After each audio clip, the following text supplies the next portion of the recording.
Good morning, USA. And other countries are welcome too. So, hello from the Asymmetrics Habit Live broadcast with myself, Jerry Handley of Viking Performance Training, and my good friend Jonathan Pishner of Apex Counseling, where we come together, of course, to talk about little changes you can make to your mindset or to your life, and hopefully see bigger outsized improvements in your life and like quality, happiness, and the things you want to achieve. Today's topic is that you got to do the thing. And so it sounds pretty basic. And we're going to see that this does get pretty basic, but also very direct. And is something that a lot of people actually, in my opinion, at least, struggle to do is actually just to constantly do the thing. So JP, before I start confusing people, what are we talking about? So one of the things that is unfortunate in habit change is the brain doesn't do a particularly good job of differentiating between thinking about a thing and doing a thing.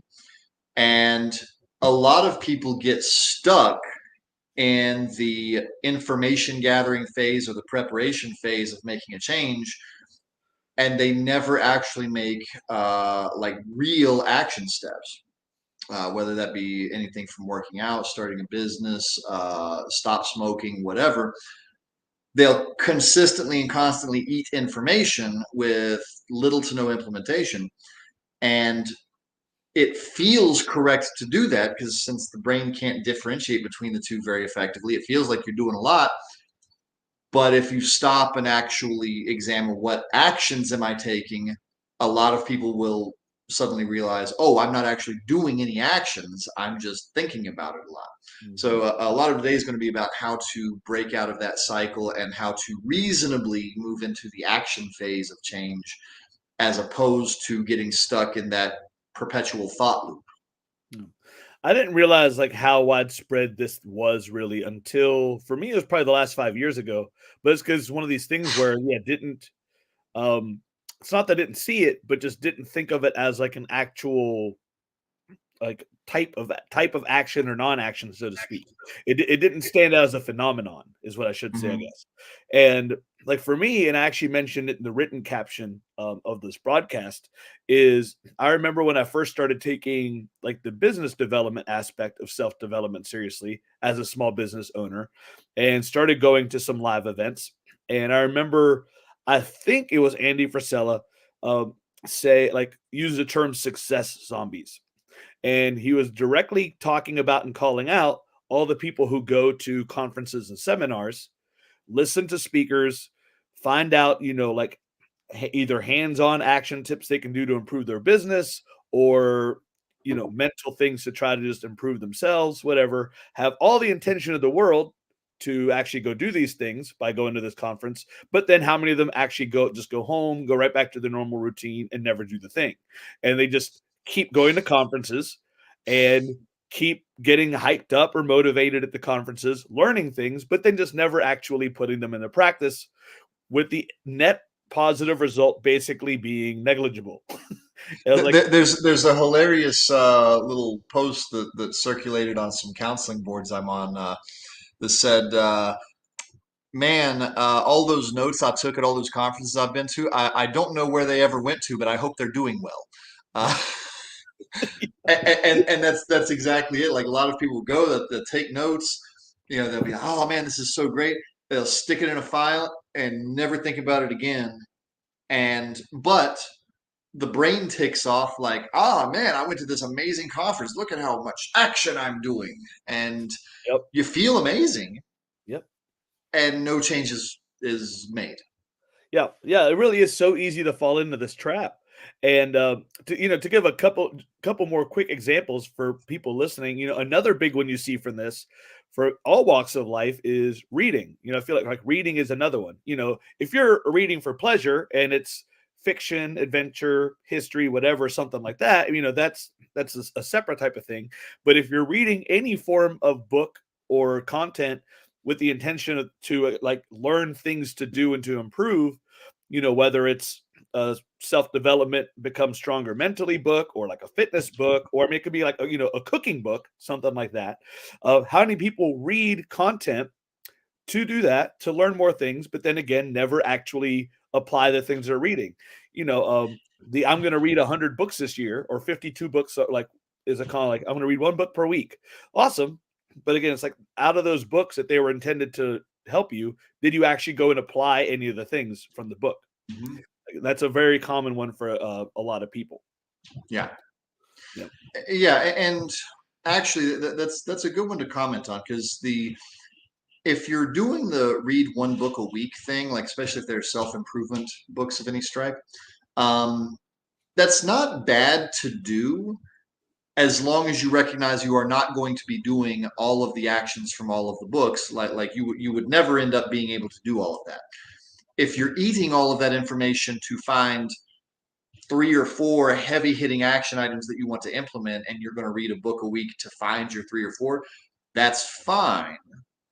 But a lot of people accidentally do exactly that. They get themselves on some kind of schedule, and just expect the actions part to happen, Mm-hmm. not realizing that you have to really bring actually even more intentionality to it than you do the thinking and the preparation phase.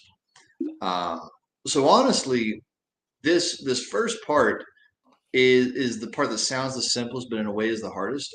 If a person's going to break out of this, being aware of the vulnerability to that very dynamic is has got to be the first step. If you're going to move to the action phase, knowing that you are vulnerable to getting caught in an infinite thought loop and an infinite preparation loop. If you know that, you at least then have the opportunity to avoid it. If you don't know that and you're not aware of it, it's really hard to avoid the trap. So if we start talking about how does a person break out of this, awareness number one is going to be key, and just always being somewhat aware that no matter what change you're making, you're vulnerable to this dynamic. If you know you're vulnerable, you have the chance to break it. It's one of my favorite words in the show, like awareness. I mean, yeah, you just got to be aware that this is such a common trap to do, and like so many things, it's like I feel like the very common accident almost of good intention, good meaning, but then coupled with the easier thing to do, which is actually nothing. So Mhm. it's like we mean to learn things, so we go that far, but then we'd say we just follow the trap into that like lower energy or easier thing to do, and then just to go back to normal. And in our Yeah. minds, our minds are so good at playing this trick of like, oh, we know how to do these things. So maybe when the time is right, or maybe later, or maybe starting next week, or something like that, that we might start these new things. So we know that that's that whole tomorrow never comes type of idea. Like Mm-hmm. it's so frequent. I want to take a quick pause because I think this is amazing real quick. You know how at the very beginning I mentioned hello, I'm like good morning America and other countries, rest of the world, like that. Hello Baptiste from Africa. You were the man. But so that I was like, oh man, this is great. So I love this guy. Wonderful. That's Like cool. You so, can share that to the screen. I've never seen that. Well, yeah, well, lovely to have you with us, Baptiste, and any other fans in Africa. so yeah, very cool. So he's doing a lot of cool things over there. Touches base on Facebook. Baptiste, keep doing what you're doing, man. So the fact that like that greeting today happened to pop up like that, the timing was fantastic. Um, but yeah, so So, like so things. there's a thing I'm curious about, because I always think these stories are valuable for people to hear, because I'm sure we've both done it, and probably even recently, because this is a hard trap to avoid. What's some of the spots where you've gotten caught in the infinite thinking and preparation trap? I know what a couple of mine are, but I'll have you do yours Yeah, first. I mean, like this is one that for me it's probably easier to like almost reverse figure out. Like so like because there's the type of like knowledge is the one type, I feel like, so the very common one that we've already talked about. Another one I feel like is like promises. Like whether to ourselves or to other people, is just try something like that. Again, we intend to do this thing for ourselves or for other people, we promise it, and then we just again like intending all the good things, we just don't do it, or don't do it, or like yeah. And so I feel like those two types are the biggest ones. I mean, for me, a big one has been for a long time. which is, as a strength and conditioning coach, I'm on like 2-3 years of trying to break I need to get back into working out regularly Mhm. thing. I made progress on that last year when I started going to the local gym that's 2 minutes from my house instead of the gym that I own. Um, that was a good one, but but the last few months really since like getting into winter and everything again, just things have yet again gotten busy enough with like the running the business side, running the gym. Um, that I just keep not doing it. It's like I'm not gonna lie, it's in essence almost not important enough to me. Like I want to get back into like into the shape that I was in. I want to get back into that fitness lifestyle, but it has so much of a different value now compared to what it used to almost the rest of my life that Yeah. making myself or doing the things that I need to do to again do the thing and actually get back in shape don't have that fuel behind them anymore. So trying to Well, tell you what, before I do a couple of mine, you're suggesting something here that's worth people knowing because you notice I keep saying certain words over and over again. Thinking about it, preparing, or taking action. I'm really talking about Prochaska's stages of change, which is an actual psychological model.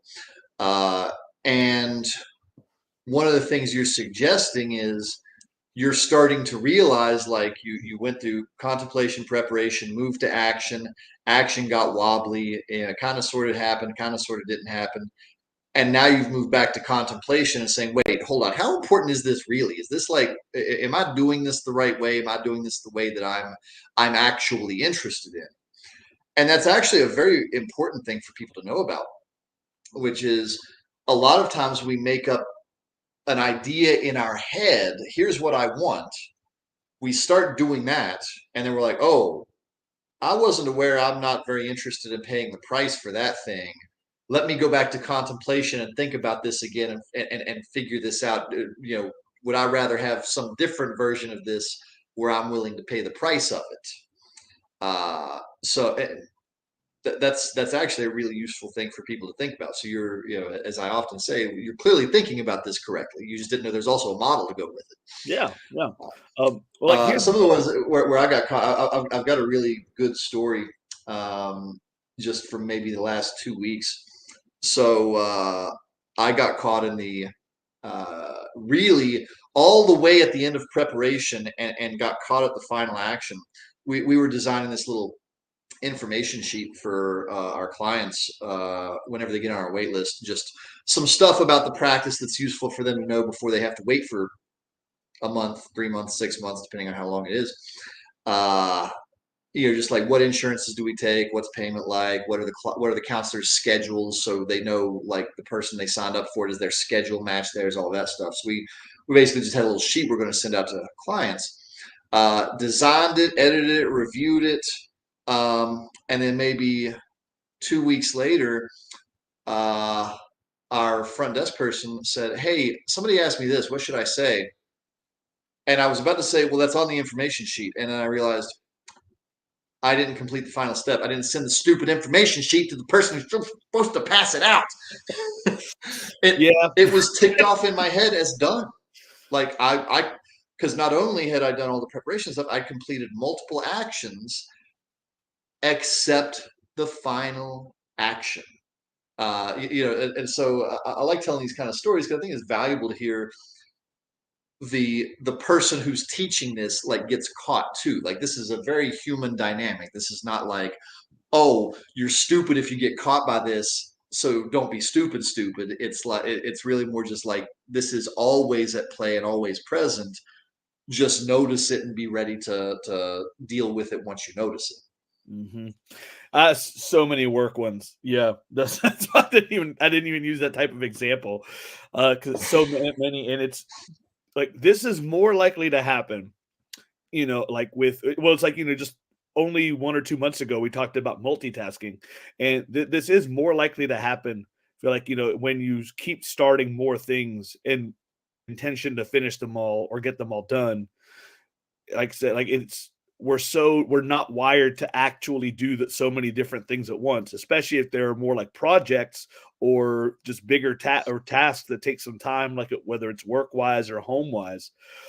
That this definitely has some relationship to how many things you try to do at once. Well, like you're Mhm. talking about the books. Like, yeah, if you read all the books and want to do all the things, it's just not going to happen. So if you want to do the things, you got to actually stick to, like, is it just one or maybe a small couple to actually be able to do them before you can really move on to something else. Um, Yeah. and another part to that is, remember too, like everybody, doing something new, like if we're talking about a habit change, doing it once is not a habit. And honestly, doing it 2 or 3 times is still not going to be a habit. Like, habit change takes repetition, frequency, and time. And that's another place a lot of people fall down on this. Like, that's a big one for me, is I'm fairly good and above average at doing something really hard at least a few times and getting it started. But actually turning it into a habit is still where it becomes a little bit harder. Like cleaning the house, or like cleaning anything. Like, when I decide that that's the day that I'm gonna, like, sweep the floors, mop the floors, vacuum, something like that, like I can put some good hours into it or something like that, but actually doing it on a regular basis and making it an actual habit, so we habitually have a house that's getting cleaned, that's different.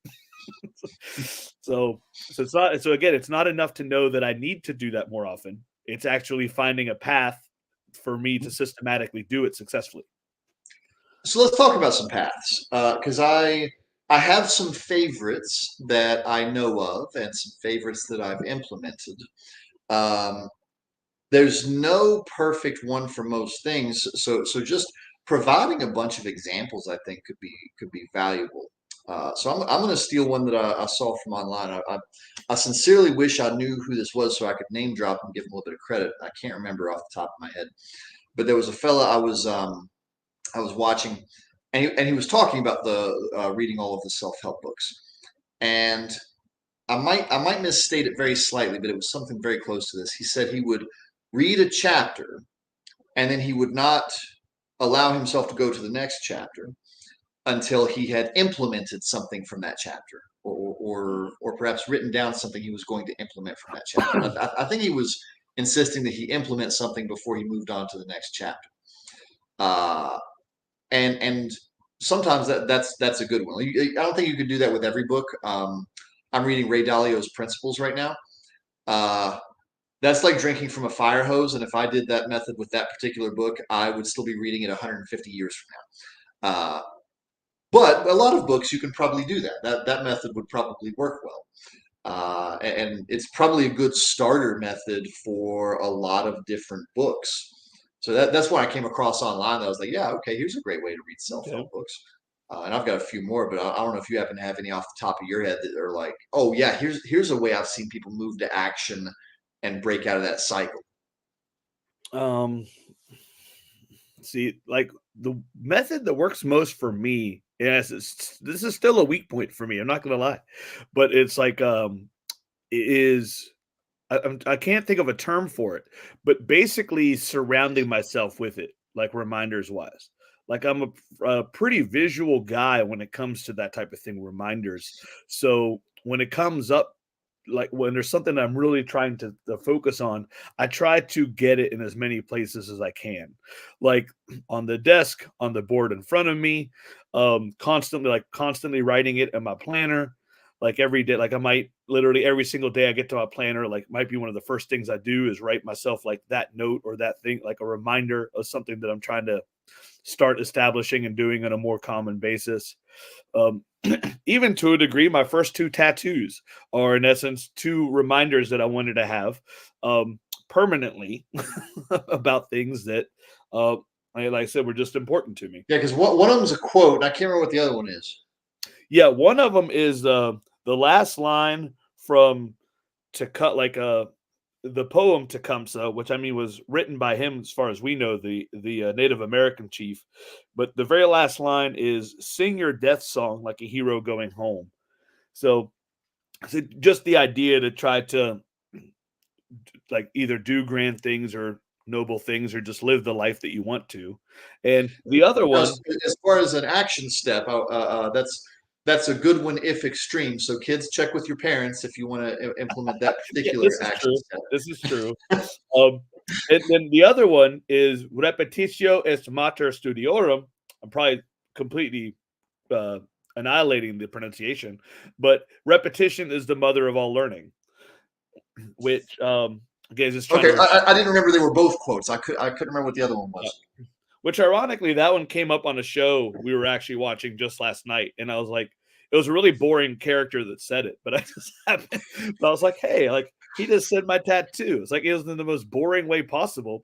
Tattoo, but I said just like reminders, and I've actually. It's funny though because with these two things, I have thought about like almost getting other tattoos of things I really want to remember. So it it is a viable strategy in my mind. Like I said, extreme. Well, one of my favorite lines is "It's not stupid if it works." So I mean, There you go.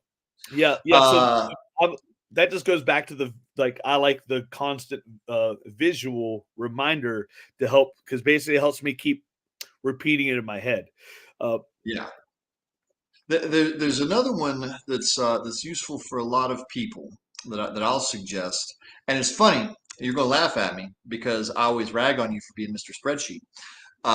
But tracking has a tendency to help a lot, and it doesn't have to be complicated.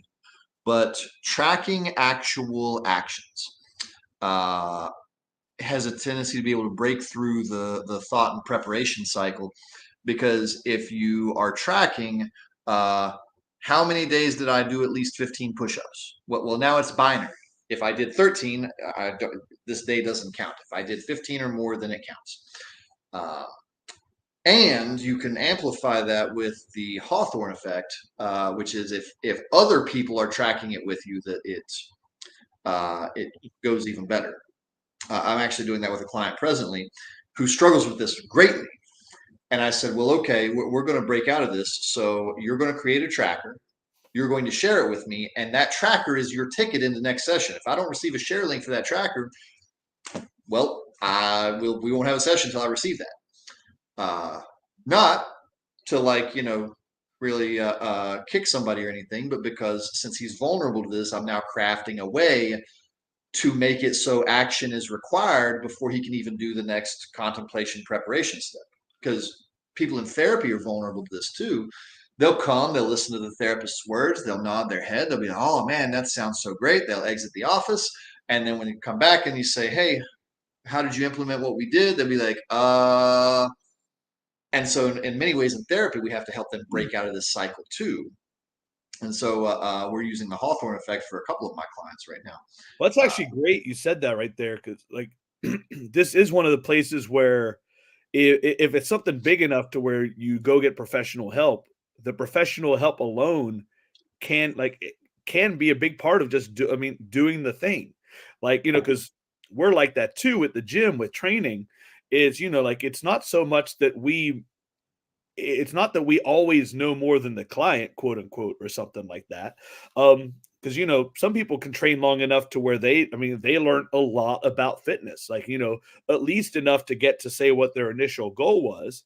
But for a lot of people who like really make it stick long term, or what they value is not even that part, but the fact that like the trainer is actually helping to keep them coming in, keep them accountable to coming in, and so they do it efficiently. Whereas it's pretty common to see people go from training and seeing progress and getting their results with a trainer, with a professional, to then if they try to drop down and do it on their own for a while, either just because they think of it or maybe to spend less money, whatever it may be. Like there's a drop off there. Some people do it successfully, but some people find themselves dropping off and eventually like maybe falling off the fitness lifestyle they were building. Well, Same. yeah, that's one of the things that comes up a lot is, matter of fact, back to it's not stupid if it works. People will get all down on themselves about like, oh man, I would really be able to take this action step if I just if I had a trainer. If somebody's there watching me counting my reps, even if they don't know anything about working out, if they're just watching and if I do 12 out of my 15 reps and stop, they'll say something. That's enough. But a lot of people block themselves because instead of like just being like, okay, well, let me go pay somebody to be part of this process with me, they make up that they should, I don't know, do it on their own instead of like they already know what action step would be helpful. Tracking it, hiring somebody. And sadly, a lot of people talk themselves out of it because they think it's somehow silly that they need that. When in fact, like if it works and it's going to get you to the direction you want, just do the stupid thing. Yep, yep. So I got one more like path that I want to bring up, but then I actually Oh have yeah, like one more situation that I want to ask you about. So the path is another one we talked about a lot is systems. Like this is where like doing the thing. This is where crafting ideally easy to follow, easy to implement systems can help you actually do the thing. And again, like keeping it simple and in some cases it can even be like keeping it simple but also having it be things that are relatively foolproof if possible. Like a really common one with the fitness idea is for people who feel like their best chance of working out or are early in the morning. There's the a lot like one of the really set examples that a lot of people use is like setting their workout clothes out the night before, having their running shoes out, their water bottle, whatever it may be, but prepping it all the night before. So when they wake up, all they have to do is simply grab their gym bag or put their clothes on and go do the thing, whether it's to run or go to the gym. By setting themselves up the night before, that's their easy system to go do it. And again, that's just one common example that a lot of people use to great effectiveness. And so anytime you can find again, not find, but create ideally easy to follow, easy to implement systems, that will increase your chance of doing the thing, especially if you also can add in ways that help prevent you not doing the thing. yeah, yeah. That's a good example. Let me give a fitness example to that because it's a nice easy one. Uh, a lot of people will have, and I include myself in a lot of people in this case. A lot of people have difficulty taking proper fitness actions in the home. We make up like, oh man, I've got this workout stuff in my garage. I'll go out there and do stuff. Uh, I know I struggle mightily to do proper fitness actions at home. It's much easier for me in the gym. Uh, and part of creating a system is I almost always have a workout partner. And the act of having to inform someone that I will not be going to the gym today really keeps me from failing to take action Oh, because if nobody's there, even if they're not formally like my accountability partner, but if I just know somebody's expecting me and I should text them that I'm not coming, it's easier for me to take the action step just because I don't want to have to like say out loud, "Hey, I'm not coming." Uh, so that's a good example of like an absurdly simple part of a system. Matter of fact, so simple most people wouldn't even think of it as a system. It really is. right. Uh, when most people think of a system, they try and come up with something elaborate. Uh, it's like the seven simple machines, like a screw and a wedge.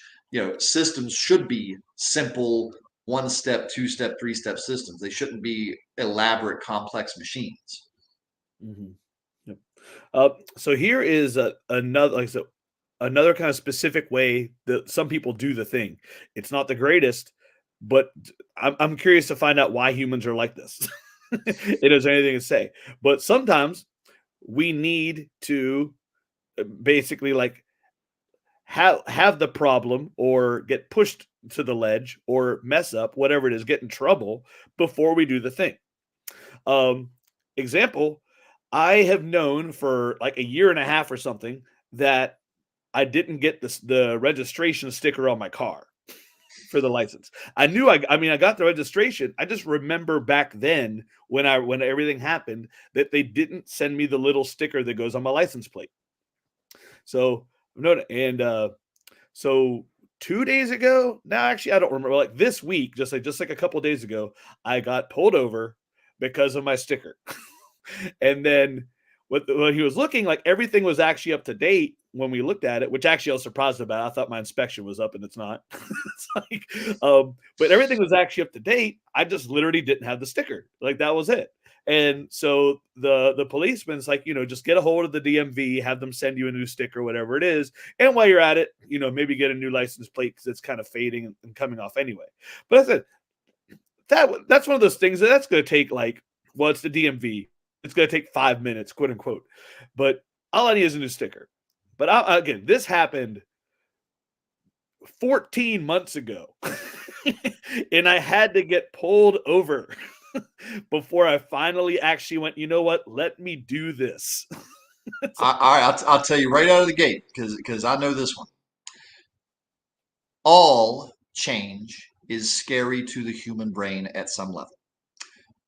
That's silly, but it's true. And the reason is true is probably, I don't know how you'd ever prove this, but it's hypothesized by many people that anything that is presently working for us for survival is good, and anything that is not that is therefore bad. So therefore, all change to the human brain is scary.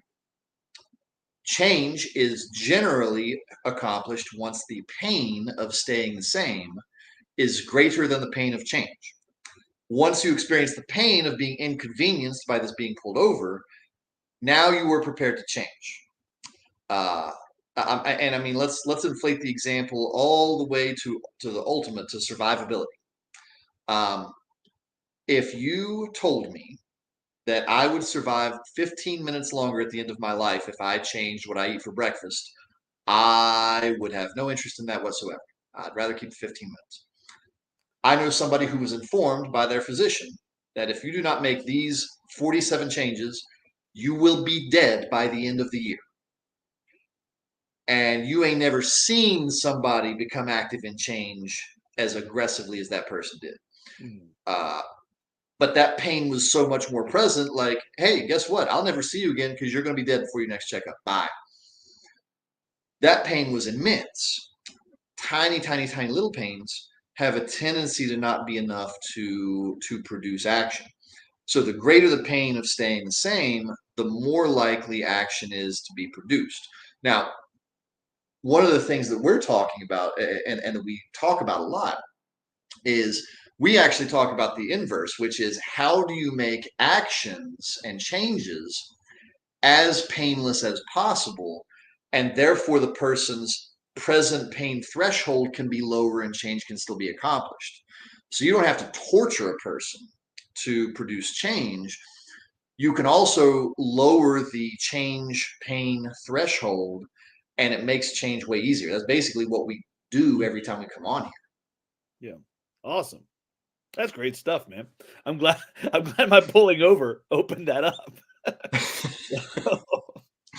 And I had the same thing. I failed to renew one of the registrations on one of our cars, and it's not one we use very much. It's basically the backup emergency car. It's just parked there, and we use it. I turn it on once every few weeks to make sure the battery doesn't die, but we almost never use it. And I didn't realize you could get a ticket on a parked car for busted registration. And once I realized that, and I had to pay $30 for busted registration, well, then I went down to the courthouse and renewed it because now I didn't want to. I wasn't sure how often I'd have to pay a ticket, but now that whichever officer wrote that knew that I had a busted registration, I knew he might be back, and I didn't want to pay another $30. Yeah.